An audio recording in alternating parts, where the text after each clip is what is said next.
particle confined in a three-dimensional box. Particle can move in three dimensions. তিনটা ডাইমেনশনে তিনটা mutually perpendicular coordinate Axis চিন্তা করতে পারি x y z. Particle can move left and right, back and forth. Left and right ধরো x axis, back and forth ধরো y axis, up and down ধরো z axis. So particle can move in three dimensions, but the motion in each dimension is limited by means of a potential. So motion can only occur within x when lies between 0 to a, and y lies between 0 to b, and z lies between 0 to c. তাহলে আমার potentialটা এইরূপ, b which is a function of x, y, z is three-dimensional box লিখছি। Inside the box is 0 ধরে নিচ্ছি। Inside কিভাবে define করব? 0 less than x less than a, 0 এবং a not inclusive, এটা এটা এটা বক্সের প্রান্ত বিন্দু আর কি, x অ্যাক্সিসের দিকে। আর x equal to 0 তে পোটেনশিয়ালটা ইনফিনিটি হয়ে যাবে, এবং x equal to 0 থেকে শুরু করে মাইনাস ইনফিনিটি পর্যন্ত পোটেনশিয়ালটা ইনফিনিটি হবে, ইনফিনিটি এলসওয়্যার। একইভাবে x equal to a তে পোটেনশিয়ালটা ইনফিনিটি হয়ে যাবে, ইনফিনিটি এলসওয়্যার, এবং এর ডান পাশে up to plus infinity, x equal plus infinity, পোটেনশিয়ালটা ইনফিনিটি থাকবে। একইভাবে y এর দিকে potential is 0 inside the box. Y dimension inside the box dimension হচ্ছে b. So y varies from 0 to b. 0 less than y less than b. Okay. Similarly, along the z axis, up and down, z axis means up and down direction, z can only vary between 0 and c. So within the box, that means when 0 is less than z less than c, potential is 0 and else is infinity elsewhere. আচ্ছা, এখন এই ধরনের পোটেনশিয়ালের জন্য আমরা একটা guess করতে পারি। Schrödinger ইকুয়েশনের সলিউশন কি হবে ইনসাইড দ্য বক্স গেস করতে পারি। শ্রোডিঙ্গার ইকুয়েশন তো এটা ইন থ্রি ডাইমেনশনস, মানে টাইম, এটা হচ্ছে time independent Schrodinger equation. This is nothing but eigenvalue equation for the Hamiltonian. এই যে থার্ড ব্র্যাকেটের ভিতরটা আছে, এটা হচ্ছে Hamiltonian for the particle in coordinate representation, of course, acting on psi equal to e psi. এই psiটা হচ্ছে eigenfunction of the Hamiltonian and eta হচ্ছে energy. Particle স্টেটটা যে এই one of the eigenfunction হয়, তাহলে সেই স্টেটে পার্টিকেলটা একটা নির্দিষ্ট এনার্জি থাকবে, সেই এনার্জিটা হচ্ছে ই। আপাতত আমার ই নেই, ই কি কি হতে পারে এবং করসপন্ডিং টু এভরি ই সাই কি হতে পারে সেটাও আমার জানা নেই, একটু পরেই জানবো। আগে ফুল wave function capital Sai is a function of x, y, z, the spatial coordinates and time. কেমন ধরনের ফাংশন হবে? For a stationary state, we know that space dependence or spatial dependence of the wave function and the time dependence of the wave function factors out. Space dependence একটা ফাংশনের ভিতরে গেল, এটা ছোট হাতে psi x, y, z, আর time dependence আরেকটা ফাংশনের সঙ্গে গেল, সেটা হচ্ছে একটা কমপ্লেক্স এক্সপোনেনশিয়াল ফাংশন। এই এক্সপোনেনশিয়াল ফাংশনটা মডুলাস হচ্ছে আইডেন্টিটি 1, ফলে এই এক্সপোনেনশিয়াল ফাংশনটা can be thought of as a phase factor. এই ফেজ ফ্যাক্টরে এনার্জিটা থাকে। আর তাহলে তাহলে কি এখানে তাহলে সাই কি হবে? Psi would be an eigen function of the Hamiltonian with eigen value E. E আমার জানতে হবে কি কি ই সম্ভব, প্রতিটা এর জন্য এই সাই আমাকে এই শ্রোডিঙ্গার ইকুয়েশন 19 সলভ করে আমাকে আনতে হবে। 19কে বলে টাইম ইন্ডিপেন্ডেন্ট শ্রোডিঙ্গার ইকুয়েশন। আসলে শ্রোডিঙ্গার ইকুয়েশন হচ্ছে যেটা হচ্ছে i square d psi by dt equal to h psi. এটা আসলে eigen value equation for the Hamiltonian. এটাকে অনেকে টাইম ইন্ডিপেন্ডেন্ট শ্রোডিঙ্গার ইকুয়েশন বলে। আচ্ছা, এইটার এখন বাক্সের ভিতরে সলিউশন করব, বাক্সের ভিতরে ভি জিরো করব।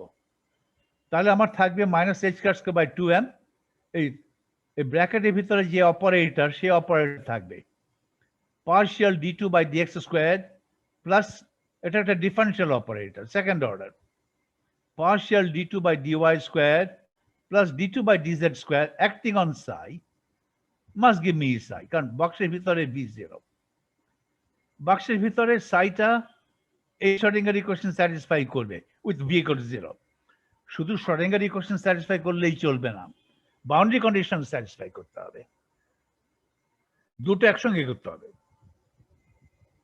অনেক সলিউশন আছে যেগুলো সাই অনেক রকম পাওয়া যাবে যেগুলো বাউন্ডারি কন্ডিশন ফুলফিল করে না, সবগুলো সাইড মধ্যে সেই সাইটাই আমি নেব যেগুলো বাউন্ডারি কন্ডিশন ফুলফিল করে। এখন বাউন্ডারি কন্ডিশনটা কি খেয়াল রাখো, psi is a function of x y z, x এর মান যখন 0 হবে আর এক্স এর মান যখন এ হবে তখন এই সাইটা 0 হতে হবে, কারণ এই বাক্সের যে 6টা সাইড আছে, বাঁ দিকের সাইড, বাঁ দিকের সারফেস, ডান দিকের সারফেস, বাঁ দিকের সারফেসের ইকুয়েশন কি, বাঁ দিকটা বামে ডানে হচ্ছে এক্স অ্যাক্সিস, বাঁ দিকের সারফেস ডান দিকের সারফেস, বাঁ দিকের সারফেস হচ্ছে এক্স ইকুয়াল টু 0, ডান দিকের সারফেস হচ্ছে এক্স ইকুয়াল টু a, ওই দুটো সারফেসে সাইড মান 0 হতে হবে। ওয়াই এবং জেড এর মান যাই হোক না কেন, এক্স অ্যাক্সিসের পারপেন্ডিকুলার যে দুটো সারফেস আছে, যে দুটো সারফেসের ইকুয়েশন হচ্ছে এক্স ইকুয়াল টু 0 এবং এক্স ইকুয়াল টু a, ওই দুটো সারফেসে যে কোনো জায়গায়, তার মানে ওয়াই এন্ড জেড এর মান যাই হোক না কেন, সাই এর মান এই special part of the wave function সাই এর মান 0 হতে হবে। এটা একটা বাউন্ডারি কন্ডিশন। কেন 0 হতে হবে? কারণ ওই দুটো সারফেসে তো পোটেনশিয়াল এনার্জি ইনফিনিটি হয়ে গেছে এবং বাক্সের বাইরে গেলেও ইনফিনিটি থাকছে, তার মানে ওই সারফেস থেকে শুরু করে বাক্সের বাইরে গেলে সব জায়গায় সাইটা 0, ফলে ভেতরের সাই 0 নয়, ফলে ভেতরের সাইকে যদি লিমিট নাও, ভেতর থেকে আস্তে আস্তে এক্স ইকুয়াল টু 0 করো, তাহলে এই সাইটা মাস্ট টেন্ড টু 0। তো সাই must B A continuous function. Potential energy হঠাৎ করে বৃদ্ধি পেয়েছে, বাক্সের ভিতরে 0 ছিল, এক্স ইকুয়াল টু 0-তে যখন আসলে হঠাৎ করে পোটেনশিয়াল ইনফিনিটি হয়ে গেছে। there is an infinite discontinuity in the potential, infinity হওয়ার পরে বাক্সের বাইরে যখন গেলে সব জায়গায় ইনফিনিটি আছে। Potential has suffered an infinite discontinuity, তা সত্ত্বেও at that discontinuity x equal to 0-তে psi must be continuous। psi এর মান, psi এর লিমিট ডান দিক থেকে লিমিট 0-তে করো, বাঁ দিক থেকে লিমিট 0-তে করো, দুটো লিমিট সমান হতে হবে।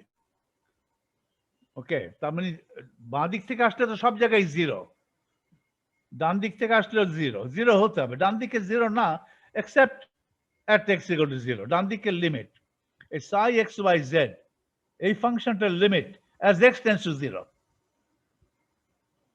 এই সিচুয়েশনটা কোন রিজিয়নে ভ্যালিড, x এর কোন রিজিয়নে valid, is valid in the region এইটা 0 less than a। সেই ফাংশনে সাই ফাংশনে যদি আস্তে আস্তে এক্সটা 0-এর দিকে নেই, 0-এর দিকে আসছি, আমি ডান দিক থেকে আসছি না বাঁ দিক থেকে আসছি, ডান দিক থেকে আসছি, ওকে, এটা হবে রাইট লিমিট। তাই right limit of Sai must be 0 because left limit of Sai is 0 না হলে কি অসুবিধা হতো, ফিজিক্যালি একটা অসুবিধা হতো, কারণ সাই রিপ্রেজেন্টস দি পজিশন প্রবাবিলিটি অ্যামপ্লিটিউড। যে কোনো একটা বিন্দুতে পার্টিকেলটা থাকবে কি থাকবে না, যে কোনো একটা সেটা that must be unique number, সে নাম্বারটা 0 হতে পারে but that must be unique. তুমি বলতে পারো না এই পয়েন্টে থাকার সম্ভাবনা 1, সম্ভাবনা 0.5 এবং 0.7, সেটা হবে না। এক একটা পয়েন্টে একটা বিশেষ সম্ভাবনা, একটা ইউনিক, রাইট? আর সম্ভাবনা যদি ইউনিক হতে হয় যে কোনো পয়েন্টে, তাহলে ওয়েভ ফাংশন, আমি যদি ওয়েভ ফাংশনটা ভাগ ভাগ করে ক্যালকুলেট করি, রিজন বাই রিজন ক্যালকুলেট করি, কিন্তু বাউন্ডারি পয়েন্টে দুদিক থেকে লিমিট করে যদি সেম ভ্যালু।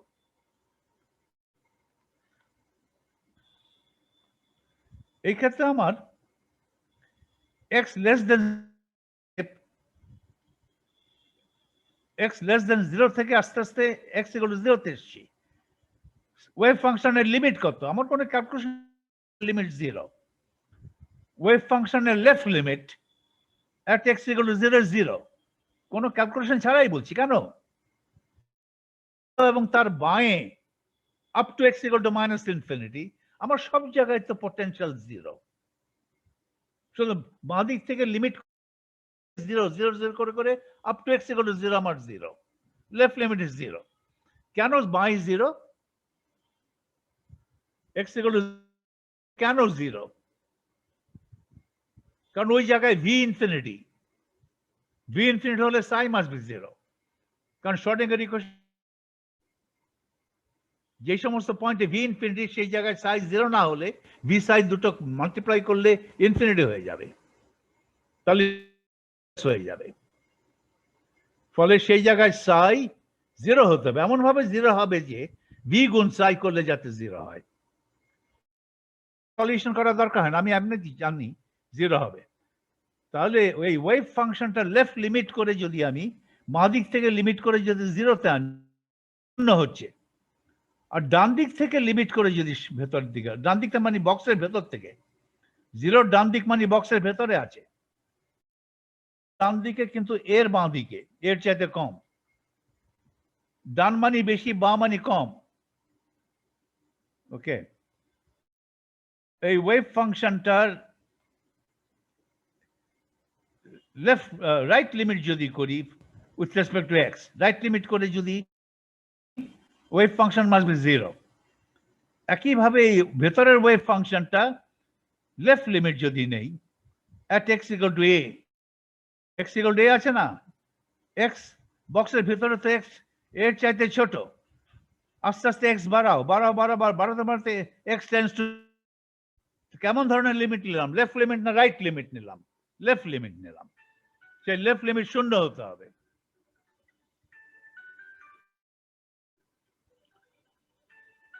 ওকে, লেফট লিমিট কেন 0 হতে হবে at x = a?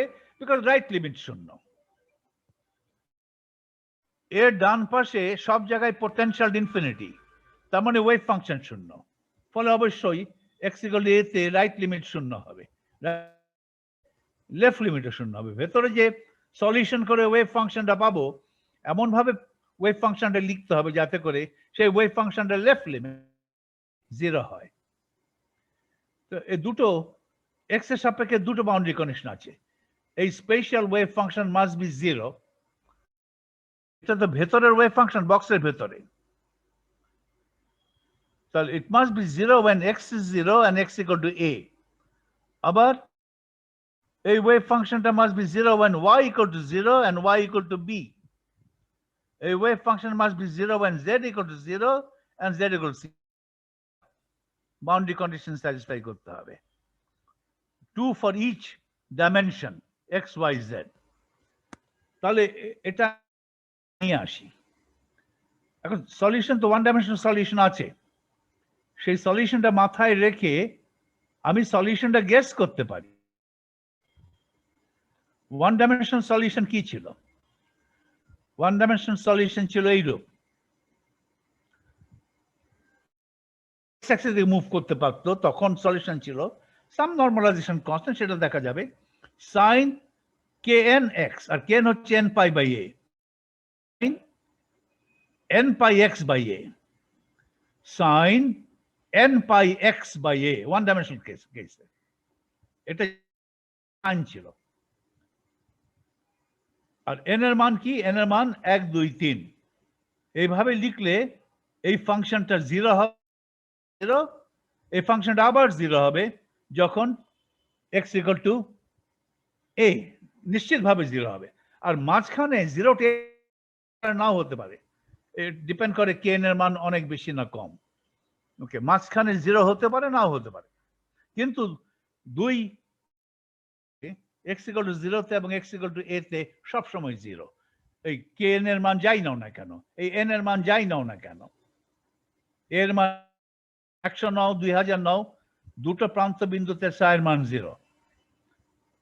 আর মাঝখানে কোন কোন বিন্দুতে আবার সাই 0 হতে পারে। কটা হবে, কটা নোড থাকবে, সেটা ডিপেন্ড করে n এর মান বেশি না কম। n এর মান খুব বেশি নিলে অনেকগুলো নোড হবে, n এর মান 1 নিলে ভেতরে আর কোনো, n এর মান 2 নিলে ভেতরে একটা নোড হবে। সেটা আমি ওয়েভ ফাংশন যখন এঁকেছি সেটা আমি দেখিয়েছি। n এর মান যখন 1 হচ্ছে প্রান্ত 0, আর মাঝখানে আর নোড আছে কিনা, নোড নেই এখন এখানে। n এর মান যখন 2 নিলাম প্রান্ত বিন্দু আবার 0, কিন্তু এই জায়গায় নোড হচ্ছে এই জায়গায়। n = 3 নিলাম, দুটো প্রান্ত বিন্দুতে ওয়েভ ফাংশন 0, এখন ভেতরে দুই জায়গায় একটা এই জায়গায়, দুই জায়গায় 0 আসছে, দুটো এক্সট্রা নোড এসছে। n = 4 এর তিনটা এক্সট্রা নোড এসছে। এইভাবে থাকবে কি থাকবে না, ভিতরে ওয়েভ ফাংশন 0 হবে কি হবে না ডিপেন্ড করে n কত নিচ্ছ। কিন্তু n যাই নাও না কেন, n always must be nodes, মানে ওখানে ওয়েভ ফাংশন must be 0, কারণ বাইরে ওয়েভ ফাংশন 0, বাইরে ওয়েভ ফাংশন 0। ওকে, ওটা যদি আমার মনে থাকে তাহলে এখানে আমি ওয়েভ ফাংশনটা গেস করতে পারি। থ্রি ডাইমেনশন হলে, 1 ডাইমেনশন হলে আমি লিখতাম এরকম sin n pi x by a, কিন্তু যেহেতু এখানে n না বলে বলছি n এর জন্য একটা ইন্ডেক্স দিলাম, x এর জন্য একটা index nx pi x by a, কারণ আমার y z ও আছে। সব জায়গায় n লিখলে বোঝা যাবে না কোন nটা কোন কোন কোঅর্ডিনেটের জন্য, এই জন্য nx লিখলাম, nx sin nx। এখানেই থেমে যেতাম যদি 1 ডাইমেনশন হতো। আর যেহেতু 1 ডাইমেনশন yz নাই, তখন আর nx না দিতে পারি, নাও দিতে পারি, এই নিয়ে আর কি, জাস্ট n দিয়েছি। এখন যেহেতু আমার তিনটা কোঅর্ডিনেট আছে x y z, তিনটার সঙ্গে একটা করে নাম্বার আসবে এরকম n, ডিস্টিংশন করার জন্য nx ny nz এই সাবস্ক্রিপ্ট দিয়ে ডিস্টিংশন করছি, এভাবে লিখছি আর কি, গেস করছি। ধরো আই এম গেসিং, 1 ডাইমেনশন যেহেতু আমার আছে আমি গেস করি, কিন্তু গেস ওয়ার্ক খুব ইম্পর্টেন্ট। গেস করে একটা ইকুয়েশন লিখে দিলে তুমি নিজে সলভ করতে পারছো না, কিন্তু গেস কারেক্ট, ভেরিফাই করে তোমার যেটা ডিরাইভ করতে পারছো না, এরকম সিচুয়েশন হয়। ধরো আমি গেস করলাম sin nx pi x by a, nx এর মান হবে 1 2 3 4 ইত্যাদি। nx এর মান 0 হতে পারবে না, nx এর মান 0, তো তুমি বলতে পারো আমার তো দরকার x = 0 তে ওয়েভ ফাংশন 0 হবে এবং x = a তে ওয়েভ ফাংশন 0 হবে। 0 করলে তো সেটা হয় sin 0 সব জায়গায় 0, এটা হচ্ছে। কিন্তু nx 0 ধরলে হয় কি, x এর সব পয়েন্টে sin 0, তার মানে ওয়েভ ফাংশন নাই, রাইট? ওয়েভ ফাংশন যদি একেবারে নাই থাকে, সব পয়েন্টে 0, তাহলে তার হলো না, একটা ফাইনাইট হবে উইথ দিস বাউন্ডারি কন্ডিশন। তাহলে nx = -1 ধরলে না কেন? -1 ধরলে কিন্তু ওটা হতো। তো +1 ধরা আর -1 ধরার মধ্যে তফাৎ কি? সাইনে কি হবে, ওয়েভ ফাংশনে কি হবে? ওয়েভ ফাংশনে একটা এক্সট্রা মাইনাস সাইন আসবে। nx যদি 1 না নিয়ে -1 নিতাম, তাহলে wave function extra minus sine আসতো। একটা ওভারঅল মাইনাস সাইন তো আনইম্পর্টেন্ট, সেই জন্য nx 1 নিলে যে সলিউশন, -1 নিলে সে একই সলিউশন। তুমি বলতে পারো একটা মাইনাস সাইন তো পেলাম, তফাৎ তো হলো, তফাৎ হলো, কিন্তু সেই তফাৎটা কার্যকরী তফাৎ নয়, হলো কিন্তু ফিজিক্যালি কোনো তফাৎ হলো না। একটা ওয়েভ ফাংশন একটা মাইনাস সাইন তুমি জোর সবসময় দিতে পারো। Minus sine is like a phase factor. Factor কাকে বলে আবার? যে সমস্ত ফ্যাক্টরের modulus equal to 1। So E to the power i পাই করলে -1 লেখা যায়, ফেজ ফ্যাক্টর। কিন্তু আমার এখানে তো wave function is a 3-dimensional motion. It must be a function of y and z also. ধরো যেহেতু ওয়াই আছে সেহেতু ওয়াই এর জন্য একটা সাইন ফাংশনের মতো প্রোডাক্ট দিয়ে লিখছি, sine n y pi y by b. N y কিন্তু 1 2 3 ইত্যাদি হতে পারে। আবার পাই জেড, একটা এ না, পাই জেড বাই সি, এটা কারেক্ট করে নিও, পাই জেড বাই সি। তার মানে ওয়েভ ফাংশনটা আমি এমন ভাবে লিখলাম, এটা আইডেন্টিক্যাল ফাংশন, শুধু এক জায়গায় এন এক্স, মাঝখানে এন ওয়াই, এখানে এন জেড, আর প্রথমে এক্স, দ্বিতীয়তে ওয়াই, তৃতীয়তে জেড, সি হলো। যাই হোক, একই ধরনের function. Okay, important thing to notice is that it's a function of x. A function এমন ফাংশন যে is a factored হয়ে গেল, x y z has been factored out. তার মানে it's a product and a function of y and a function of z. A factored অবস্থায় হয়ে গেল, এভাবে প্রোডাক্ট হিসেবে হলো। এভাবে গেস করলাম হয় কিনা, এটা সলিউশন হলো কিনা। আর nx equal to 1 2 3 ইত্যাদি মান 1 2 3 ইত্যাদি হতে পারে, nz এর মান 1 2 3 হতে পারে। তাহলে তিনটা প্যারামিটার ইন্ট্রোডিউস করলাম, nx ny and z. So psi becomes ওই প্যারামিটার উপর ডিপেন্ডেন্ট হয়। psi is a function of x y z, কারণ x y z হচ্ছে কন্টিনিউয়াস, আর nx ny and z হচ্ছে discrete. So y and z তিনটাকে যদি তিনটা প্যারামিটার বলি, psi depends upon 3 parameters, nx ny and z. Each of the parameters can take on discrete positive integer values, and x y z they vary continuously. কোন রেঞ্জের মধ্যে? 0 less than x less than a, 0 less than y less than b, 0 less than z less than c। বাক্সের ভিতরে wave function, বাক্সের বাইরে গেলে 0, ভেতরে wave function. এটা কারেক্ট ওয়েভ ফাংশন কি না, কারেক্টনেসের তিনটা শর্ত, দুটো শর্ত। একটা হচ্ছে শর্ডিঙ্গার ইকুয়েশন স্যাটিসফাই করতে হবে, স্যাটিসফাই করতে হবে। এখানে অবভিয়াসলি বাউন্ডারি কন্ডিশন স্যাটিসফাই করে, কিন্তু শর্ডিঙ্গার ইকুয়েশন স্যাটিসফাই করে কিনা সেটা দেখতে গেলে এই আমাকে শর্ডিঙ্গার ইকুয়েশনে বসাতে হবে, দেখতে হবে যে left hand side equal two right hand side হয় কিনা। এটা আমার শর্ডিঙ্গার ইকুয়েশন। ইনসাইড দ্য বক্স বসিয়ে নেবে, বি ইকুয়াল টু 0, তো আমার সিম্পল হয়ে গেল। এখন যে এই সাইটা আমি এটা নিলাম, এটা বসালাম, বসিয়ে left hand side equal to E psi হয় কিনা দেখো। হবে যদি হয়, দেখো d2 বাই dx স্কোয়ার আছে, d2 বাই dy স্কোয়ার আছে, d2 বাই dz স্কোয়ার আছে। এই পুরো অপারেটরকে বলে ল্যাপ্লাস। আচ্ছা, d2 বাই dx স্কোয়ার, এটা double derivative with respect to x, partial derivative. যখন তুমি x এর সাপেক্ষে ডেরিভেটিভ করবে ওয়েভ ফাংশনটার, এবং z কনস্ট্যান্ট থাকবে। দ্বিতীয়বার তুমি একই ওয়েভ ফাংশনের y এর সাপেক্ষে দুবার ডেরিভেটিভ করবে, সেটা পার্শিয়াল ডেরিভেটিভ, তখন x থাকতে হবে। সিমিলারলি এখানে দুবার ওয়েভ ফাংশনকে ডেরিভেটিভ নিতে হবে with respect to z, keeping x and y constant. Derivative নিলে কি দাঁড়ায়? সাপোজ x এর সাপেক্ষে দুইবার ডেরিভেটিভ নিচ্ছি, একবার ডেরিভেটিভ নিলে হবে সাইন ইকুয়াল, আর একটা ফ্যাক্টর বাইরে আসবে। কোন ফ্যাক্টরটা বাইরে আসবে? nx pi by a।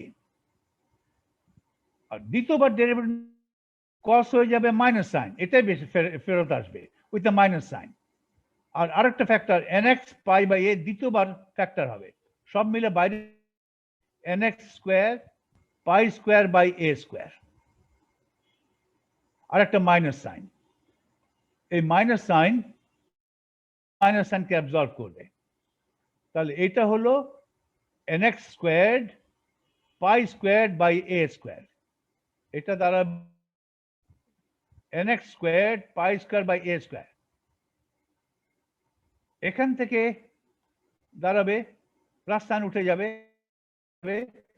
আর এখানে দাঁড়াবে ny squared pi square by b square. এখান থেকে আসবে nz squared by c square গুণ psi equal to E psi. তাহলে left hand side equal right hand side হবে যদি আমার এনার্জি এইটুকু, square pi square 2m 1 by a square 1 by b square 1 by c square এটা sorry এটা তো ইয়েটা x square pi square by 2m nx squared a square ny squared b square nz squared এটা যদি হয় এর মান তাহলে এটা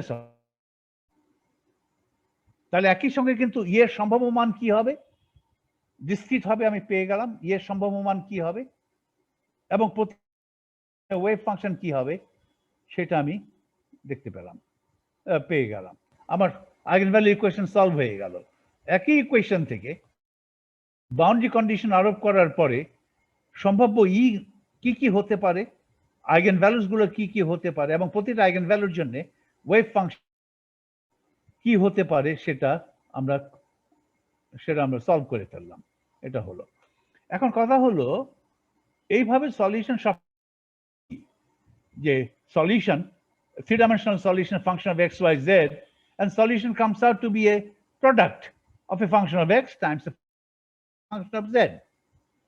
এই ধরনের প্রোডাক্ট ফ্যাক্টরাইজেশন কখন হবে এখানে কিন্তু পুরো ওয়েভ ফাংশন কিন্তু গেল প্রথমেই ছিল টেম্পোরাল পার্টটা have been factored out of the spatial part এটা সম্ভব হলো stationary state দেখছি states having definite value of energy যদি এনার্জি মান আপাতত জানা নেই পরে জানবো states having definite value of energy ধরা যাক সে এনার্জিটা E তাহলে কিন্তু time part of the wave function factors out gets multiplied by the space part of the wave function এই ক্ষেত্রে স্পেস পার্টটাও কিন্তু ফ্যাক্টরড হয়ে গেছে সব ক্ষেত্রে হবে না এই ক্ষেত্রে হয়ে psi xyz becomes a function of x times a function of y times a function of z ওই সাইন ফাংশন গুলো তার মানে ভেরিয়েবল যে x y z এবং t চারটা ভ্যারিয়েবলই ফ্যাক্টরড আউট হয়ে গেছে so overall it's a function of x times a function of y times a function of z times a function of t খুব simple it's a phase factor আর function of x y z এগুলো sin sin sin আর n is a normalization factor n কি হতে পারে বলো দেখি what will be n one dimensional কেসে n আমি করেছি ওয়ান ডাইমেনশনাল শুধু x মোশন সম্ভব ছিল তখন n টা ক্যালকুলেট করেছি আমি ক্যালকুলেট করে কি পেয়েছিলাম রুট 2/a হচ্ছে ওই যে বাক্সের লেন্থ এখন থ্রি ডাইমেনশনাল বাক্সের একটা লেন্থ আছে a x দিক হচ্ছে লেন্থ y দিক হচ্ছে ধরো উইডথ তাহলে বাক্সের একটা উইডথ আছে b z দিক ধরো হাইট বাক্সে একটা হাইট আছে z 0 to c এর মধ্যে ভ্যারি করে তাহলে আমি আলাদা আলাদা করে নরমালাইজ করতে পারতাম x part of the wave function এটাকে যদি নরমালাইজ করি এখানে শুধু x এর উপরে ইন্টিগ্রেট করব ভ্যারি করবে ফ্রম 0 to a তো নরমালাইজ করতে গেলে n এর মান কি হবে শুধু x যদি নরমালাইজ করি n এর মান কি হবে n এর মান হবে 2/a এটা আগের মতো রুট 2/a কোথায় এই যে রুট 2/a তারপরে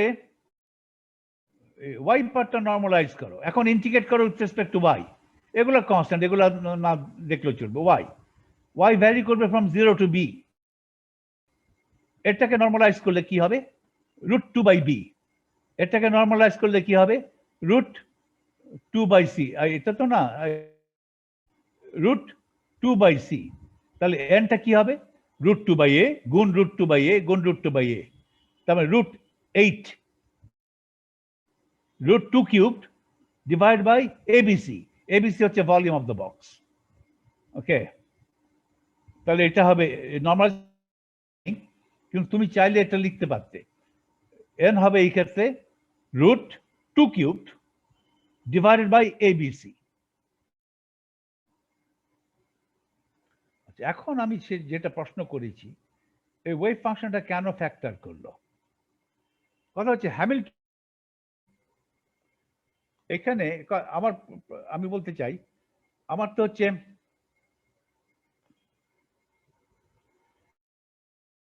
h psi equal to e psi এটা তো হচ্ছে h psi equal to e psi okay, h হচ্ছে কাইনেটিক এনার্জি যোগ পোটেনশিয়াল এনার্জি, এটা হচ্ছে কাইনেটিক এনার্জি পার্ট।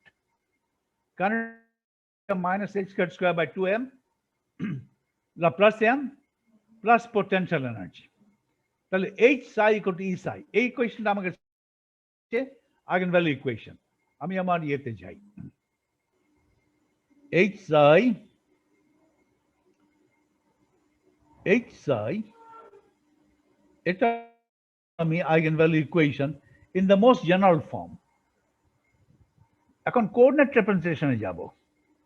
কোঅর্ডিনেট রিপ্রেজেন্টেশনে গেলে H should be a function of x, y, z হতে পারে। It could be a function of d by dx হতে পারে, d by dy হতে পারে, d by dz হতে পারে, right? R psi becomes a function of x equal to e, okay? এখন যদি এইটা যদি আমি বলতে চাই, আর এটা psi is a function of x, y, z, psi is a function of x, y, z. এখন যদি হ্যামিল্টনিয়ানটা যদি এমন ভাবে লেখা যায় যে Hamiltonian is a function of x and d by dx plus another function of y and d by dy plus another function of z and d by dz, যদি এই Hamiltonian which is a function of x, y, z, d by dx, d by dy, d by dz, এটাকে যদি এভাবে লেখা সম্ভব হয়, হ্যামিল্টনের তিনটা পার্টে ভাগ হয়ে যাবে। হ্যামিল্টনের যদি তিনটা ভাগে ভাগ হয়ে যায়, প্রতিটা ভাগ হচ্ছে তিনটা টার্মে ভাগ হবে, তিনটা ফ্যাক্টর না, তিনটা টার্ম। ওকে, তার মানে তিনটা টার্ম যোগ দিয়ে ফুল হ্যামিল্টন তিনটা টার্মে ভাগ হবে। একটা h1 would be a function of x d by dx, আরেকটা টার্ম হবে h2, এগুলোকে ফ্যাক্টর বলবো না, গুণ দিলে হয় ফ্যাক্টর, যোগ দিলে বিয়োগ দিলে হয় টার্ম। আরেকটা term h2 is a function of y and d by dy, আরেকটা term h3 is a function of z d by dz। এই হ্যামিল্টনিয়ান যদি এইভাবে তিনটা টার্মে ভাগ করে লেখা যায়, প্রতিটা টার্মে হয় x আছে অথবা y আছে অথবা z আছে। যে টার্মে x আছে সেখানে y z নাই, যে টার্মে y কিংবা d by dy আছে সেখানে x z নাই, যে টার্মে z কিংবা d by dz আছে সেখানে x y নাই। এভাবে যদি ভাগ হয়ে যায়, তাহলে আমি দেখাবো যে এই ওয়েভ ফাংশন, তাহলে wave function x y z ফ্যাক্টরড হয়ে যায়। It's a function of some function of x, some function of y, some function of z, এভাবে ফ্যাক্টর হয়ে যায়। এই ফাংশনগুলোকে আমাকে বের করতে হবে। ওকে, এটাকে বলে this technique is the technique of separation of variables। এই সেপারেশন অফ ভ্যারিয়েবল টেকনিক ব্যবহার করে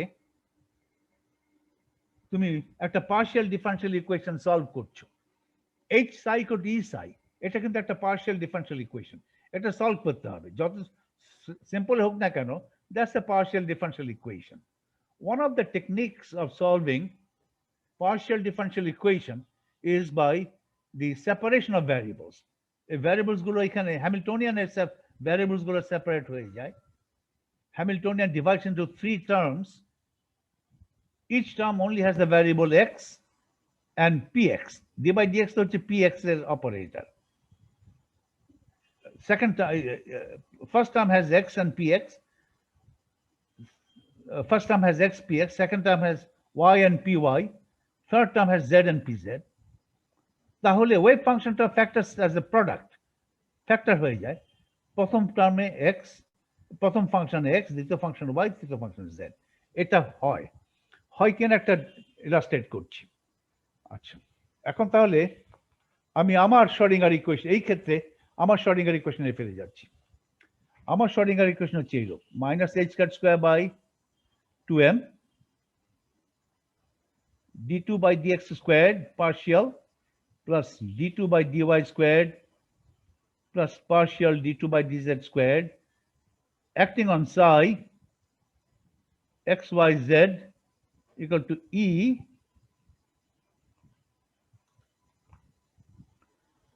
psi xyz, আমি তো দেখতেই পাচ্ছি এখানে তো হ্যামিল্টনিয়ানের তিনটা টার্ম আছে, যে টার্ম এক্স আছে কিংবা এক্স এর ডেরিভেটিভ আছে, প্রথম টার্মে এক্স এর ডেরিভেটিভ থাকতে পারতো, কিন্তু এখানে এক্স নাই, কারণ ভেতরে তো v0 বসিয়ে নিয়েছি। প্রথম টার্মে এক্স এর ডেরিভেটিভ আছে, দ্বিতীয় টার্মে সেখানে ওয়াই নাই, জেড নাই, দ্বিতীয় টার্মে ওয়াই আছে, ডেরিভেটিভ আকারে আছে, কিন্তু এক্স নাই, জেড নাই। তাহলে এখানে কিন্তু এক্স ওয়াই জেড সেপারেট হয়ে গেছে, তাহলে সাইটাও সেপারেট হবে। তার মানে সাইটাকে সলভ করা যাবে by applying the principle of separation of variable বা the technique of separation of variables. তাহলে সাইটাকে লিখতে হবে, দেখা যাক করা যায় কিনা, separation of variables technique apply করে সলিউশন করা যায় কিনা। যদি করা যায় ওয়েল এন্ড গুড, হয়ে গেল। যদি না করা যায় বলবে যে করা যাচ্ছে না। কেন করা যাচ্ছে না? তখন মাথায় চুলকে তুমি আবিষ্কার করবে যে এখানে হয়তো একটা টার্মে এক্স ওয়াই মিশ্রিত ছিল, ওকে, সেপারেট করা যাচ্ছিল না। ওকে, এমন যদি হয়, এখানে তো পোটেনশিয়াল 0 বলে সম্ভব হয়েছে। যদি পোটেনশিয়াল এইরূপ হতো, vxyz, v1 is a function of x plus v2 is a function of y plus v3 is a function of z, এরকম যদি হতো, হবে এমন কোনো গ্যারান্টি নাই। যদি হয়, তাহলে কি তোমার হ্যামিল্টনিয়ান সেপারেট করে যাবে? ইয়েস। তখন তোমার হ্যামিল্টনিয়ান কি লিখবে? তখন তো v0 করলাম না, তখন হ্যামিল্টনিয়ান এইরূপ লেখা যাবে, -h²2m d2 by dx squared plus v1x plus d2 by dy squared plus v2y plus d2 by dz squared plus v3z acting on psi xyz equal to e psi xyz। দেখো Hamiltonian কিন্তু separate করে গেছে, এখানে শুধু x আছে, এই x আছে, x এর ফাংশন আছে, এক্স আছে, এক্স স্কোয়ার, এক্স কিউব ইত্যাদি থাকতে পারে, লগ এক্স থাকতে পারে, কিন্তু শুধু এক্স আছে, আর এক্স এর সাপেক্ষে ডেরিভেটিভ আছে। It happens to B twice, 2 Times derivative, double derivative, ঠিক আছে, এক্স এর সাপেক্ষে এখানে শুধু এক্স আছে, হয় এক্স এবং অথবা এক্স এর ডেরিভেটিভ, যাই হোক থাকুক না কেন এক্স আছে। এটা যদি এক্স হয়, এটা হচ্ছে পি এক্স, এখানে শুধু ওয়াই আছে, এখানে শুধু জেড আছে। এখনই কিন্তু separation of variable technique apply করা যাবে। তবে সাই অফ এক্স ওয়াই জেড কে তুমি ধরে নেবে it's a function of x গুণ ফাংশন অফ ওয়াই গুণ ফাংশন অফ জেড, ধরে নিয়ে তুমি F Y, F g H এগুলো আলাদাভাবে বের করে ফেলতে পারবে। আচ্ছা, যদি পোটেনশিয়ালটা এইরূপ হতো, x y z equal two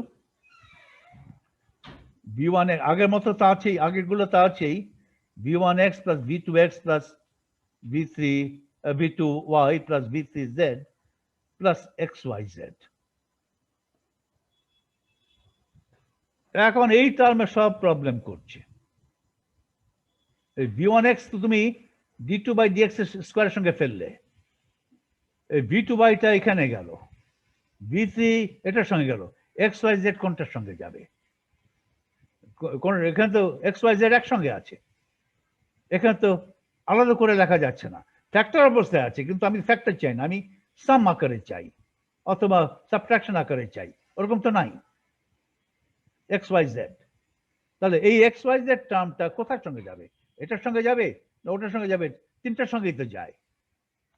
তাহলে এই ক্ষেত্রে এর পোটেনশিয়ালে যদি এরকম একটা টার্ম থাকে, তাহলে আমি হ্যামিল্টনিয়ানকে তিনটা টার্মে ভাগ করতে পারছি না।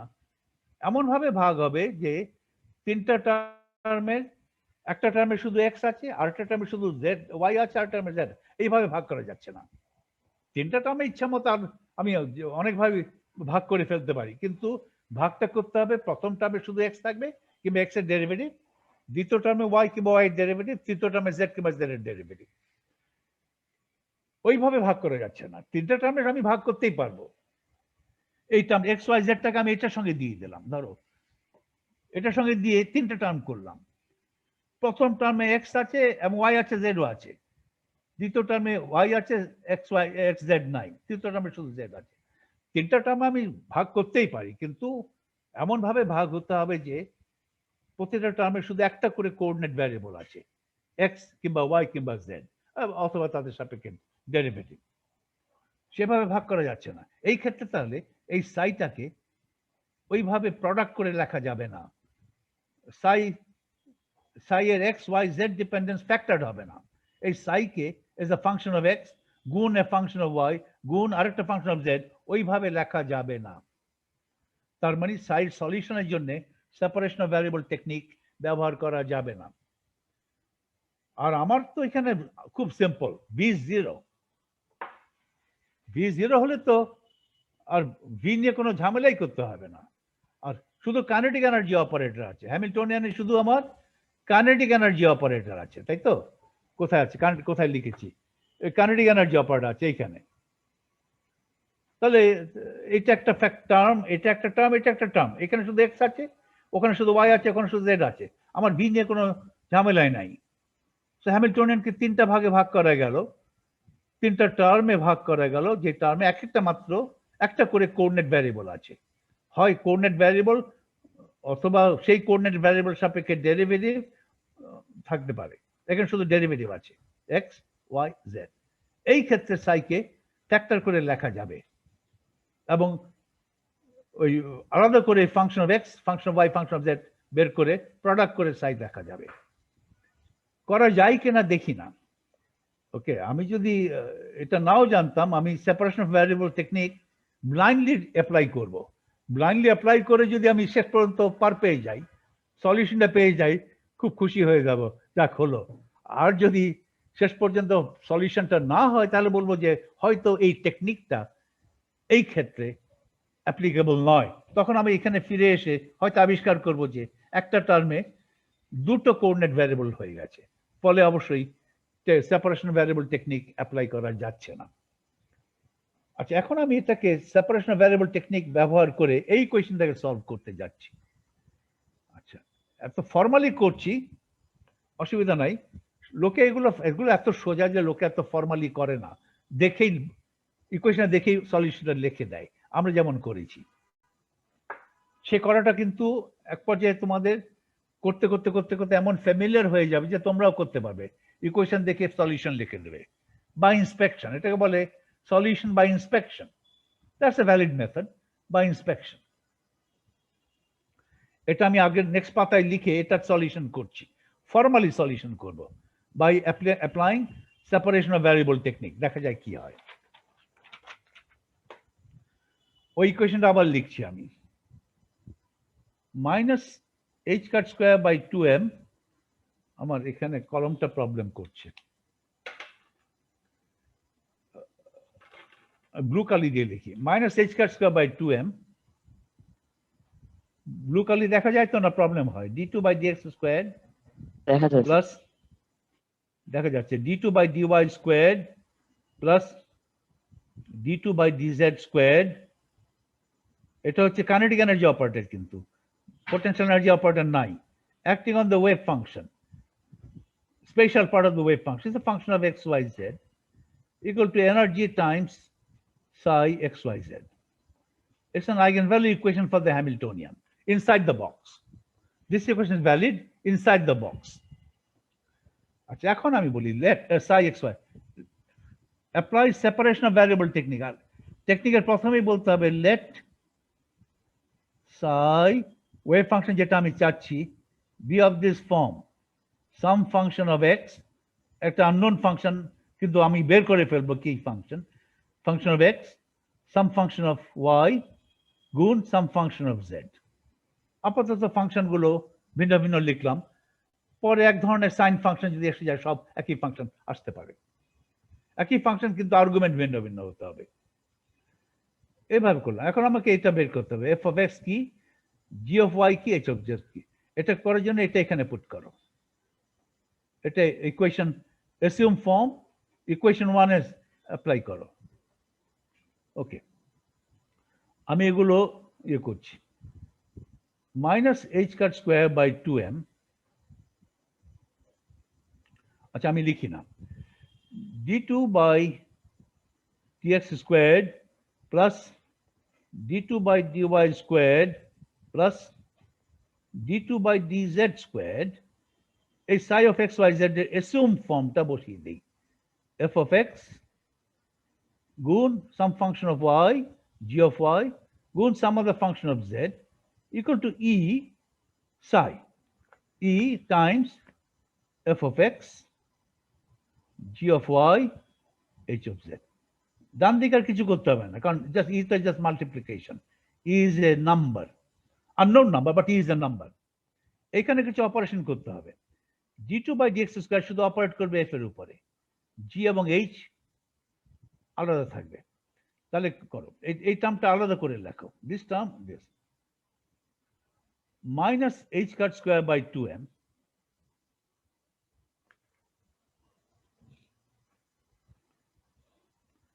আগে এই টার্মটা দেখো, d বাই dx f এর উপরে অ্যাক্ট করবে, এটার উপরে অ্যাক্ট করবে না। ওকে, তাহলে কি হবে, gy hz আমি বাইরে নিয়ে আসবো, আর এখানে রয়ে যাবে d2f of x dx square. এখন আর বাঁকা ডি পার্শিয়াল ডেরিভেটিভ না করলেও চলবে, কারণ আমি তো করছি just I am taking the derivative of A function of x। তাহলে এখানে দুইবার, তাহলে সোজা ডি লিখলেও চলবে, d2f by dx স্কয়ার। বাঁকা ডি কন্টিনিউ করলে করতে পারো। gy hz উপরে এইটা অ্যাক্ট করবে না, প্লাস এটা করো, এটা অ্যাক্ট করবে এটার উপরে, তাহলে f of x h of z আলাদা ডেরিভেটিভের বাইরে চলে আসবে, f of x h of z d2 g of y dy squared plus d by dz squared h এর উপরে অ্যাক্ট করবে, fx gy এর উপরে অ্যাক্ট করবে না, fx gy ডেরিভেটিভ বাইরে আসলো, আর ডেরিভেটিভ থাকলো d2 h of z dz squared equal to e f of x g of y h of z। ওকে, আমি ডেরিভেটিভের কাজ শেষ করলাম। এখন পুরো ইকুয়েশনকে সাই দিয়ে ভাগ দাও, সাই মানে এটা দিয়ে ভাগ দাও, f গুণ g গুণ h, divide the entire equation by f g h by psi। এখন এই ব্র্যাকেট, থার্ড ব্র্যাকেট তুলে দেব, মাইনাস সাইন আছে, minus h cut square by 2m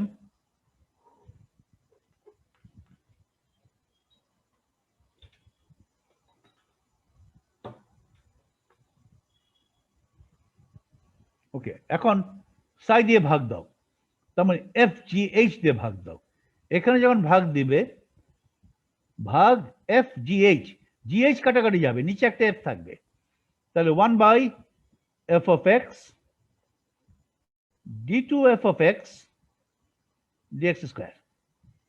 এইটা হলো দ্বিতীয় টার্মে আসো, minus h cut square by 2m, আবার সাই দিয়ে ভাগ হচ্ছে, সাই হচ্ছে এফ জি এইচ, এখানে ভাগ দিবা এফ জি এইচ, ভাগ দিয়ে দিলাম, তাহলে এফ এইচ কাটাকাটি যাবে, থাকবে 1 বাই জি, আর এখানে আছে d2g বাই dy স্কয়ার, তাহলে 1 by g, g is a function of y, d2g function of y dy square, আর এখানে কি হবে, minus h cut square by 2m 1 by h of z d2h of z dz স্কয়ার, আর ডান দিকে হচ্ছে ই, জাস্ট ই,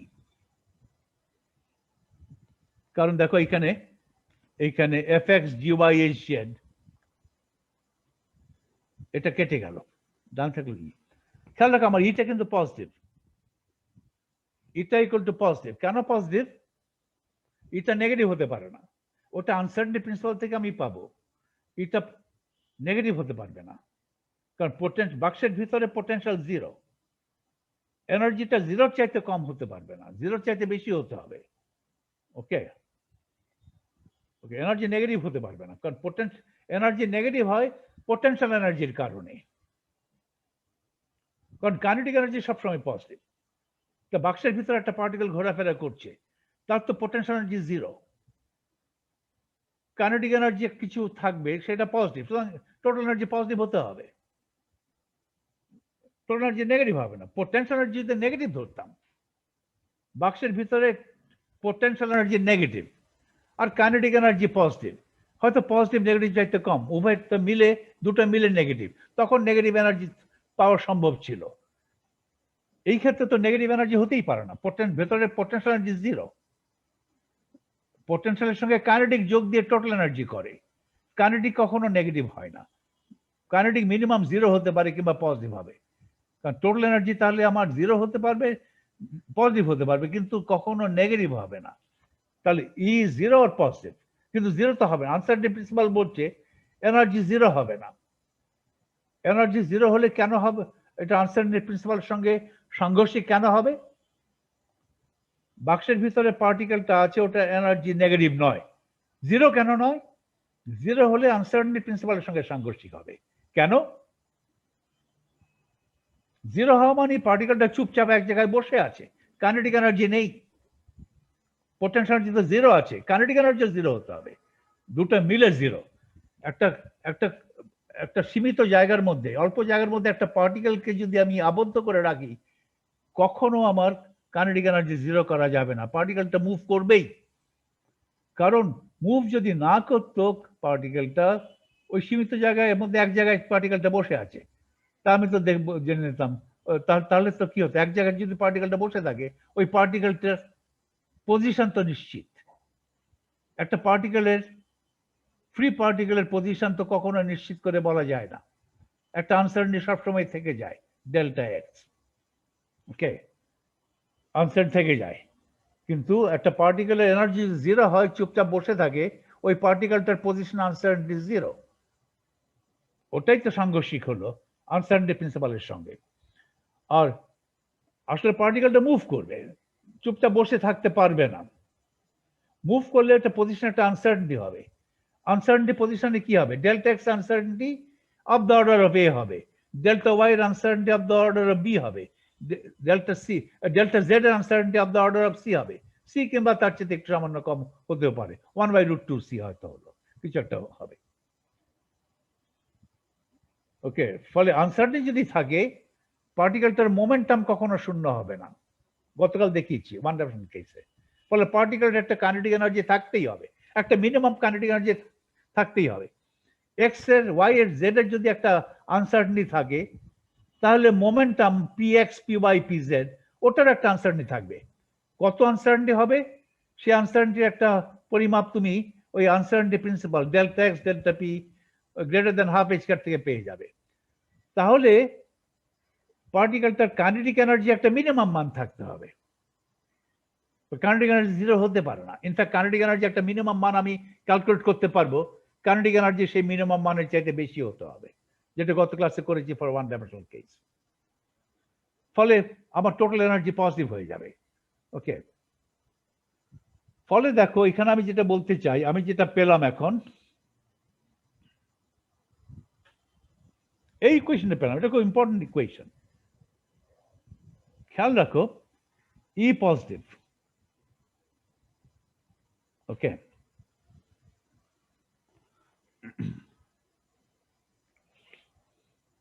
না,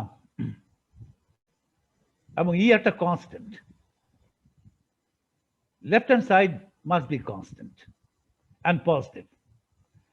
লেফট হ্যান্ড সাইডে যদি আমি এক্স পরিবর্তন করি, ওয়াই পরিবর্তন করি, জেড পরিবর্তন করি, তাহলে এমন হতে পারে প্রতিটা টার্ম পরিবর্তন হবে, এটা পরিবর্তন হবে কারণ ডিপেন্ডস আপন এক্স, এটা পরিবর্তন হবে ডিপেন্ডস আপন ওয়াই, এটা পরিবর্তন হবে ডিপেন্ডস আপন জেড। পার্টিকেল যদি মুভ করে, পার্টিকেলটা কোঅর্ডিনেট তো চেঞ্জ হবে, এক্স চেঞ্জ হবে, ওয়াই চেঞ্জ হবে, জেড চেঞ্জ হবে, ইন জেনারেল তিনটা কোঅর্ডিনেট চেঞ্জ হতে পারে। এই কোয়েশ্চেন থেকে তাকিয়ে তুমি বলতে পারো যে এট দ্য ফার্স্ট গ্ল্যান্স এটা পরিবর্তন হচ্ছে কারণ এক্স এর পরিবর্তন ঘটছে, এটা পরিবর্তন ঘটছে কারণ ওয়াই এর পরিবর্তন ঘটছে, এটা পরিবর্তন ঘটছে কারণ জেড এর পরিবর্তন ঘটছে, কিন্তু ডান দিক তো অপরিবর্তিত থাকছে।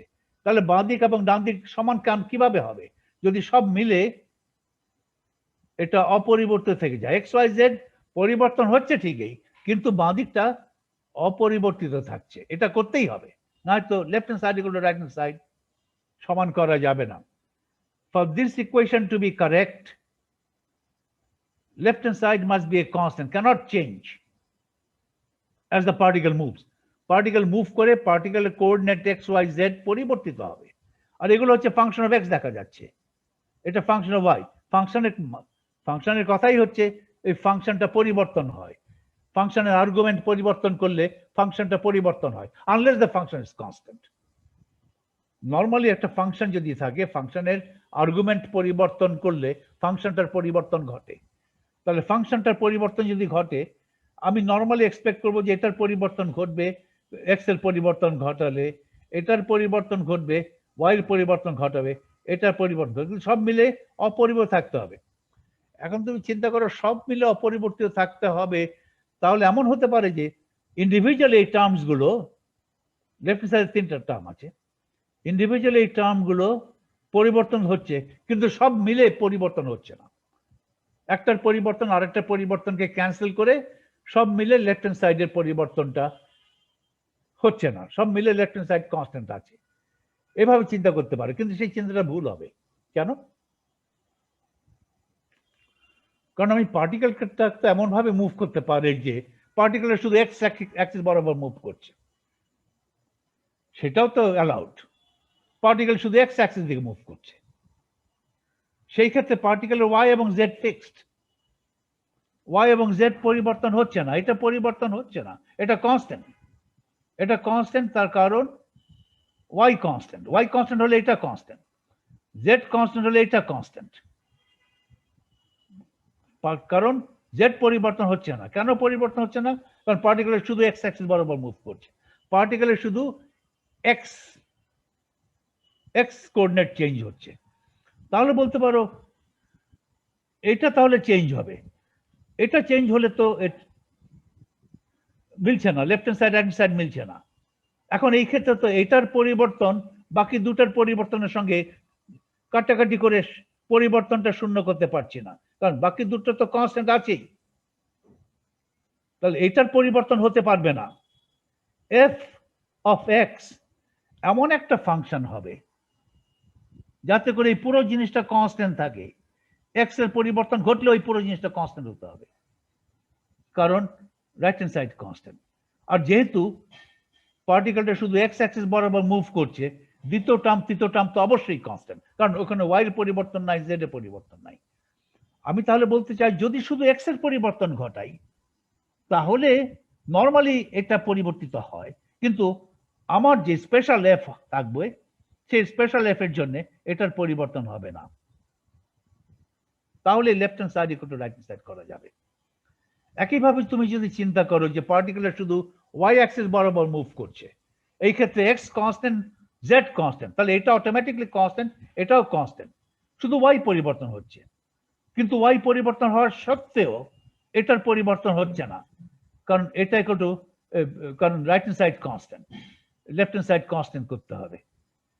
তাহলে যে কোনো জি এর জন্য এই সেকেন্ড টার্মটা কনস্ট্যান্ট হবে না, এমন ধরনের জিটা আমি খুঁজবো যে জি এর জন্য লেফট হ্যান্ড সাইডটা কনস্ট্যান্ট হয়। এইভাবে আর্গুমেন্ট করে বলতে পারো যে এটাও কনস্ট্যান্ট। তাহলে লেফট হ্যান্ড সাইডে যে টার্মস গুলো আছে সবগুলো টার্ম ইন্ডিভিজুয়ালি কনস্ট্যান্ট, আলাদাভাবে আলাদাভাবে কনস্ট্যান্ট, ইন্ডিভিজুয়ালি কনস্ট্যান্ট। এমন না যে তারা কনস্ট্যান্ট না, একটা কনস্ট্যান্ট, এগুলো সব পরিবর্তিত হচ্ছে, কিন্তু একটার পরিবর্তন আর অন্য দুটার পরিবর্তন সঙ্গে মিলালে সব মিলিয়ে এটা কনস্ট্যান্ট থেকে যাচ্ছে, পরিবর্তনটা শূন্য হচ্ছে, সেরকম না। ইন্ডিভিজুয়ালি প্রতিটা টার্ম কনস্ট্যান্ট হতে হবে, কারণ আমি এমন ব্যবস্থা করতে পারি যে শুধু এক্স পরিবর্তন হচ্ছে, অথবা শুধু ওয়াই পরিবর্তন হচ্ছে, অথবা শুধু জেড পরিবর্তন হচ্ছে, ফলে each of the terms must be individually constant. তাহলে left hand side equal right hand side করা যাবে, কারণ রাইট হ্যান্ড সাইড তো কনস্ট্যান্ট। তাহলে প্রতিটা টার্ম যদি কনস্ট্যান্ট হয় তাহলে লেফট হ্যান্ড সাইডের প্রথম টার্মটা ছিল কি?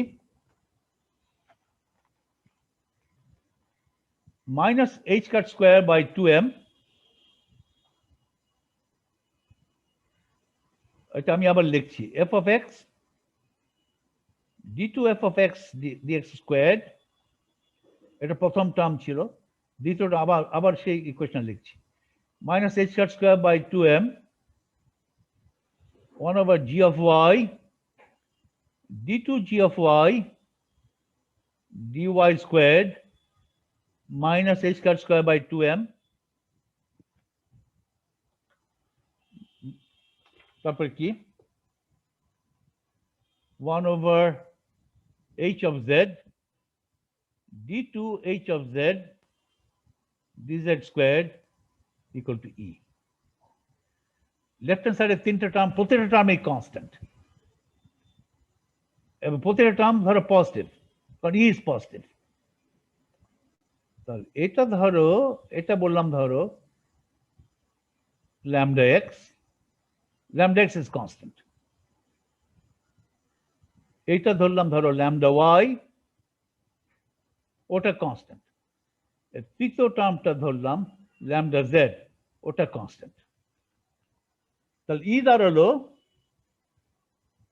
lambda x plus lambda y plus lambda z। আমি প্রতিটা এগুলোকে প্রতিটা lambda x lambda y lambda z প্রতিটাকে আমি পজিটিভ কনস্ট্যান্ট হিসাবে দেখছি, পজিটিভ কনস্ট্যান্ট। তো তিনটা পজিটিভ কনস্ট্যান্ট মিলে আমার একটা কনস্ট্যান্ট হলো ই, ইটা পজিটিভ। lambda x এখনো জানি না আমি, ফলে ই কত এখনো জানি না। তাহলে প্রথম ইকুয়েশন কি দাঁড়ালো এখানে? প্রথম ইকুয়েশন হলো minus h cut square by 2m 1 over f of x d2 f of x dx squared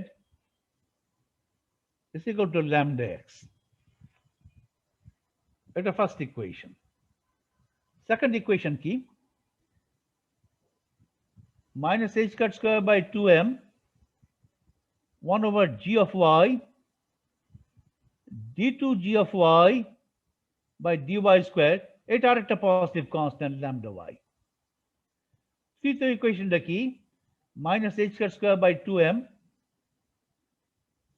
over 1 by h of z d2h of z dz squared, এটা আরেকটা পজিটিভ কনস্ট্যান্ট lambda z।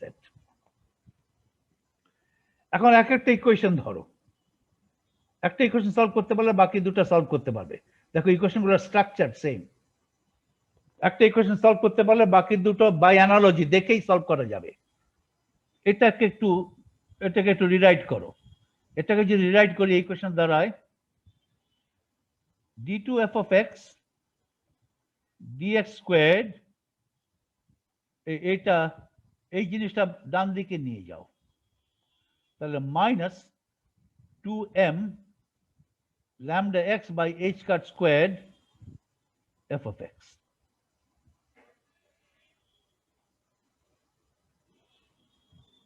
এই question solve করা সোজা।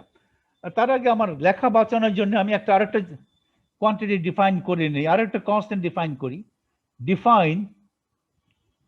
Define k sub x equal to positive square root of 2m lambda x by h cut square।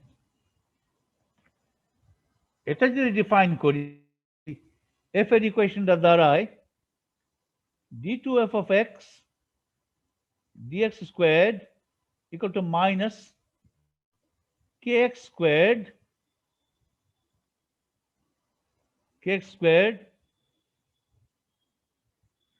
f of x। এখন এটা by inspection করা যাবে, এটা তো সিম্পল হারমোনিক মোশনের মতো। ওয়ান ডাইমেনশনাল কেসে এই ইকুয়েশন সলভ করেছি, ওকে। তাহলে এটা সলিউশন কি? এটা সলিউশন হতে পারে f of x equal to some constant m, okay, sin kxx some constant n cos এনটা আমি এখানে দিই, এন এটা এম, সাম কনস্ট্যান্ট এম কস কে এক্স এক্স। আমি সলিউশনটা রিয়েল ধরলাম, সলিউশনটা রিয়েল ধরা যায়, কমপ্লেক্সও ধরা যায়, আমি সলিউশনটা রিয়েল ধরলাম, এভাবে লিখলাম। কারণ এটা দুটো সলিউশন আছে, একটা হলো সাইন, এটার কিন্তু দুটো লিনিয়ারলি ইন্ডিপেন্ডেন্ট সলিউশন আছে। বা ইন্সপেকশন বলো, দুটো লিনিয়ারলি ইন্ডিপেন্ডেন্ট সলিউশন আমি কি নিতে পারবো? আমি যদি সলিউশন দুটোকে রিয়েল নিতে পারবো, তাহলে দুটো লিনিয়ারলি ইন্ডিপেন্ডেন্ট সলিউশন কি কি? একটা হচ্ছে সাইন, একটা সেট হচ্ছে সাইন কে এক্স এক্স কস কে এক্স এক্স। এই সেট উভয়ই এই ইকুয়েশনের সলিউশন। তাহলে এই ইকুয়েশনের জেনারেল সলিউশন কি হবে? এই দুটোর একটা কম্বিনেশন করে সলিউশন। এটা এন, এটা এন, কম্বিনেশন করলাম। কম্বিনেশন এমন করতে হবে যে, ইচ্ছা মতো করা যাবে না, এমন করতে হবে যে আমার বাউন্ডারি কন্ডিশন যাতে ঠিক থাকে। আচ্ছা, আমি ইচ্ছা করলে এই ইকুয়েশনটার কমপ্লেক্স সলিউশন নিতে পারতাম। কমপ্লেক্স যদি নেই, দুটো লিনিয়ারলি ইন্ডিপেন্ডেন্ট সলিউশন কি কি এটার? to the power I kx, একটা হচ্ছে e two the power i kxx, kxx, একটা আর minus একটা হচ্ছে e two the power minus i kxx। এই দুটা একটা জেনারেল সলিউশনকে এই দুটোর কম্বিনেশন করে লেখা যাবে। এই দুটো কম্বিনেশন করে তারপরে বাউন্ডারি কন্ডিশন অ্যাপ্লাই করা যাবে। বাউন্ডারি কন্ডিশন অ্যাপ্লাই করা হয়ে গেলে আমি যেভাবেই আদিতে শুরু করি না কেন, সাইন এবং কসের কম্বিনেশন করে শুরু করলাম, অথবা E to the power i k x x E to the power minus i k x x, এই দুটোর কম্বিনেশন আদিতে শুরু করে বাউন্ডারি কন্ডিশন অ্যাপ্লাই করলাম। বাউন্ডারি কন্ডিশন অ্যাপ্লাই করার পরে দুটো সেম ইকুয়েশন দাঁড়াবে। অথবা আমি করতে পারি, একটা সলিউশন নেব, দুটো লিনিয়ারলি ইন্ডিপেন্ডেন্ট সলিউশন, তো একটা নেব রিয়েল, এই কস কিংবা সাইন থেকে যে কোনো একটা, ধরো কস এ নিলাম, আরেকটা কমপ্লেক্স নেব, এই E to the power i k x E to the power minus i k, এটার মধ্যে যে কোনো একটা, ধরো E to the power i k x x নিলাম। এই দুটোকে লিনিয়ার ইন্ডিপেন্ডেন্ট ধরে আমার জেনারেল সলিউশনকে এই দুটোর লিনিয়ার কম্বিনেশন করে লিখবো, লিখে বাউন্ডারি কন্ডিশন অ্যাপ্লাই করব। অ্যাপ্লাই হয়ে গেলে আমি একই ইকুয়েশনে পাবো। ওকে, ধরো আমি রিয়েল দিয়ে করলাম, আমি ওয়ান ডাইমেনশন যখন করেছিলাম দুটো রিয়েল সলিউশন করছিলাম, অবশ্য তখন শুধু কে এর সঙ্গে একটা সাবস্ক্রিপ্ট এখানে দিয়েছি, ওই ক্ষেত্রে ছিল না, ওয়ান ডাইমেনশন কেসে ছিল না। এটা নেওয়া যাবে না, কস নেওয়া যাবে না। কেন কস নেওয়া যাবে না? কস নিলেই প্রবলেম হবে, বাউন্ডারি কন্ডিশনের প্রবলেম হবে। কারণ এফ অফ এক্স তো হচ্ছে সাই এর একটা factor. Psi is the function of x y z, x dependence তো এফ এর মধ্যে আছে। কস নিলে প্রবলেম কি? কস নিলে তোমার ওয়েভ ফাংশন এট জিরো ভ্যানিশ হবে না, এফ এট জিরো ভ্যানিশ হবে না, তার মানে সাইও এট জিরো ভ্যানিশ হবে না। কিন্তু আমি ভ্যানিশ হবে হোক চাই, তাহলে কস এটা নিব না, তাহলে এম ইকুয়াল টু জিরো, এটা থাকলো। তাহলে এফ অফ এক্স যদি N sine k x x করি, তাহলে কে এক্স যাই হোক না কেন, এক্স জিরো করলে এফ জিরো বটেই। এখন আমাকে পরবর্তী বাউন্ডারি কন্ডিশন অ্যাপ্লাই করতে হবে। f at a must be 0. So f of a, which is n sin kx a, must be 0. এটা দ্বিতীয় বাউন্ডারি কন্ডিশন অ্যাপ্লাই করতে হবে। এখন তাহলে কি করব? এখন তুমি বলো যে আগে তো m equal to 0 ধরে cos বাদ দিয়েছিলাম, ফলে শূন্য হয়েছিল। এখন n equal to 0 ধরে f of a শূন্য করে দিই। করতে পারো, কিন্তু n equal to 0 ধরলে তোমার আর সলিউশনই থাকে না। এখানে m শূন্য করতে পেরেছিলে, কারণ একটা পার্ট বাকি ছিল। এখন বাকি পার্টটাও যদি উধাও করে দাও, তাহলে তোমার সলিউশন কোথায়? You have no solution. সব জায়গায় আইডেন্টিক্যালি জিরো, এটা তো হতে পারে না। সব জায়গায় জিরো মানে ইটস আ নাল ভেক্টর, নাল তো হতে পারে না। তাহলে এটাকে শূন্য করতে হবে, কিন্তু n শূন্য করে নয়, nটা তো নর্মালাইজেশন কোএফিশিয়েন্ট। n শূন্য করলে আমার সলিউশন থাকে না। তাহলে কি করতে হবে? এই সাইনটাকে শূন্য করতে হবে। সাইনের আর্গুমেন্ট কি? kx a, তাহলে kx অফ a কি নিতে হবে? kx a equal to 0 নিলে শূন্য হয়, সাইন 0 0, কিন্তু এখানে প্রবলেম আছে। কে অফ এ 0 নেওয়া যায়, 1 নেওয়া যায়, -1 নেওয়া যায়, 2 নেওয়া যায়, -2 নেওয়া যায়, 3 নেওয়া যায়, এভাবে নেওয়া যায়। কিন্তু কে এক্স এ 0 নেব না। কে এক্স এ যদি 0 হয় তাহলে কে এক্স 0, কে এক্স 0 হলে তো আবার F of x 0। K x যদি 0 হয় তাহলে আবার সলিউশন নাই, তাহলে 0 ধরা যাবে না। কে এক্স যদি 1 না, ওটা পাই, পাই মাইনাস পাই 2 পাই -2 পাই ইত্যাদি নেওয়া যাবে, 3 পাই মাইনাস। আচ্ছা, কে ইকুয়াল টু যদি পাই নেই, কে এক্স এ যদি পাই নেই তাহলে ঠিক আছে, সাইন পাই 0। কে এক্স এ যদি মাইনাস পাই নেই সেটাও ঠিক আছে, sine of minus pi equal to minus sine pi equal to 0। কিন্তু আমি পাই নিলে আর মাইনাস পাই নেওয়ার দরকার নেই। কেন পাই নিলে মাইনাস পাই নেওয়ার দরকার নেই কেন? একই স্যার। কে এক্স যদি নাও, রাইট, দরকার নেই। তার কারণ হচ্ছে একটার একটা নেগেটিভ হবে, কারণ ওয়েভ ফাংশনের একটা নেগেটিভ সাইন আসলে ওটা একই, ওটাকে বাদ দেওয়া যাবে। তাহলে কে এক্স এর মান কি দাঁড়াবে? কে এক্স এর মান দাঁড়াবে nx pi by a। nx কি হবে? 0 না, 1 2 3 ইত্যাদি। আমি তো পেয়ে গেলাম, তাহলে এফ অফ এক্স পেয়ে গেলাম। ওকে, তাহলে আবার লিখি এফ অফ এক্স, তাহলে কি পেলাম? এফ অফ এক্স, এটা ওয়ান ডাইমেনশনের মতোই পাচ্ছি, কিন্তু ওয়ান ডাইমেনশন এফটাই psi n sine k x এ। কে এক্স হচ্ছে n x pi, k x x n x pi by a whole thing times x. Okay, এটা x part of the wave function, আর n এক্সটা হচ্ছে 1 2 3 ইত্যাদি। আর lambda x কি করেছিলাম? Lambda x আর কে এক্সটা কি করেছিলাম? সরি, তাহলে কে এক্স তো করা ছিল n x pi by a, আর এটা আর k x, how was k x defined?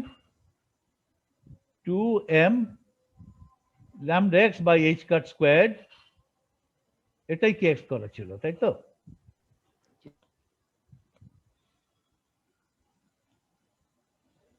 তার মানে lambda x করা হচ্ছে h cut square kx square by 2m।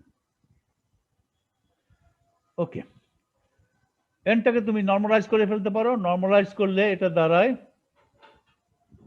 √2 by a sin kx, R kx হচ্ছে nx pi by a times x।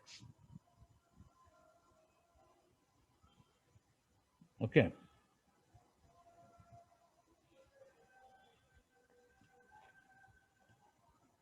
তাহলে বলো দেখি জি অফ ওয়াই কত? সিমিলারলি জি অফ ওয়াই কত? 2 by b sin ny pi y by b। ny হচ্ছে 1 2 3 ইত্যাদি, এখানে ny। hz কত? 2 by, নর্মালাইজ করে ফেলছি, 2 by c sin nz pi z by c। nz হচ্ছে 1 2 3 ইত্যাদি। এটা খুব সিম্পল হয়ে গেল। তাহলে আমার জেনারেল সলিউশন কি হলো? psi x y z দাঁড়ালো 2 কিউবড a b c। হয়ে গেছে তোমার? যাচ্ছ, যাও। sin nx pi x by a sin ny pi y by b sin nz pi z by c। Factor করতে পেয়ে গেলাম। এটার করসপন্ডিং ই কত? এটার করসপন্ডিং ই কত? খেয়াল আছে, ই ই Yes, হচ্ছে sir. ওই যে ওটা lambda x plus lambda y plus lambda z, আর ই দেখো ই হচ্ছে h স্কয়ার বাই, তাহলে এটা এভাবে লিখবো h square by 2m kx squared plus ky squared plus kz squared, আর kx কত? kx হচ্ছে nx pi by a, kx হচ্ছে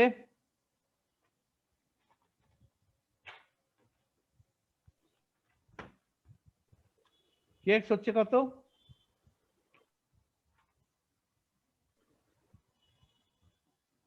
nx pi by nx pi by a, তাহলে এখানে চলে আসো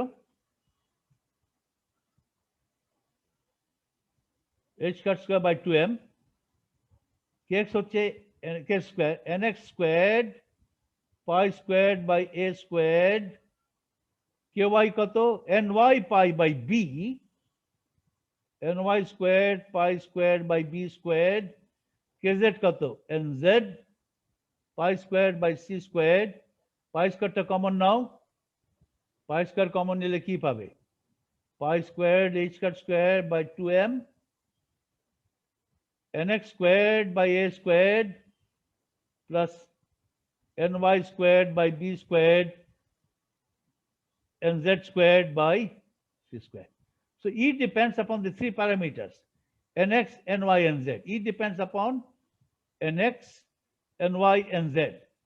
Psi depends upon the three parameters nx, ny, and z. এই তিনটা প্যারামিটারকে বলে কোয়ান্টাম নাম্বার। এখানে তিনটা কোয়ান্টাম নাম্বার পেলাম আমি, nx, ny, and z। এনার্জিটা ওই তিনটা কোয়ান্টাম নাম্বারের উপরে ডিপেন্ড করে।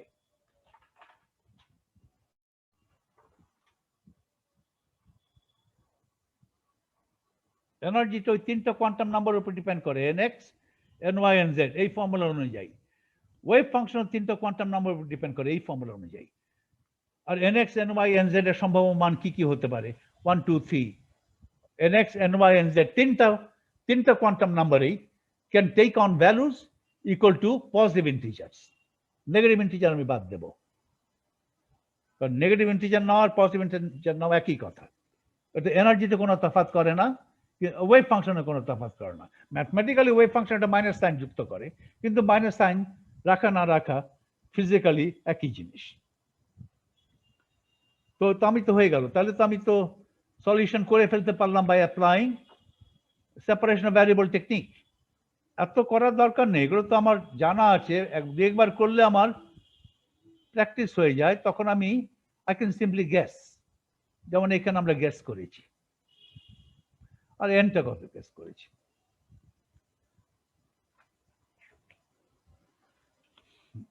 এখন ওয়ান ডাইমেনশনাল প্রবলেম পড়ার সময়, এখন আমার নোট পড়ছো, আমি আস্তে আস্তে প্রগ্রেস করছি, আমার নোট পড়ে তোমরা আস্তে আস্তে প্রগ্রেস করো। তোমাদের হাতে যেহেতু অনেক সময় আছে, যেহেতু আমি আস্তে আস্তে যাচ্ছি, তুমি শঙ্কর পড়ে ফেলো ওই সুযোগে। আর ওয়ান ডাইমেনশনাল প্রবলেম নিয়ে ঠাকুরাইতে কোনো আলোচনা নাই, বলে অন্য একটা বই দেখো, হয়তো দেখো। এখানে তো আমি ইয়েটা ব্যবহার করি, ওই বই কনসাল্ট করেছি। মার্সবাকার করি নাই বোধহয় এখানে, মার্সবাকারের পরিবর্তে ওইটা আরেকটা বিখ্যাত বই, যেটা গ্রিফিথসের কোয়ান্টাম মেকানিক্স বইটা, যে ওয়ান ডাইমেনশনাল প্রবলেম যে চ্যাপ্টারটা আছে, সেই চ্যাপ্টারগুলো তুমি পড়ে ফেলো। এক বই, ওই দ্বিতীয় বই, তৃতীয় বই, লেকচার নোট, পরীক্ষার প্রশ্ন উত্তর দেওয়া, এই করে করে শেখা হয়।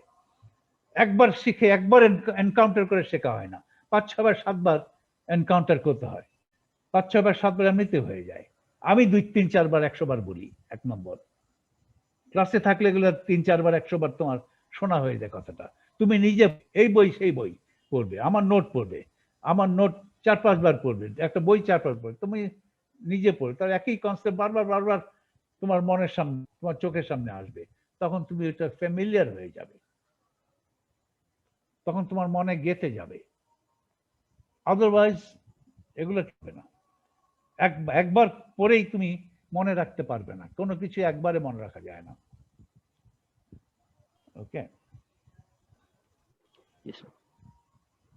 অলরাইট, তাহলে এটা হচ্ছে কথা। So I end meeting now.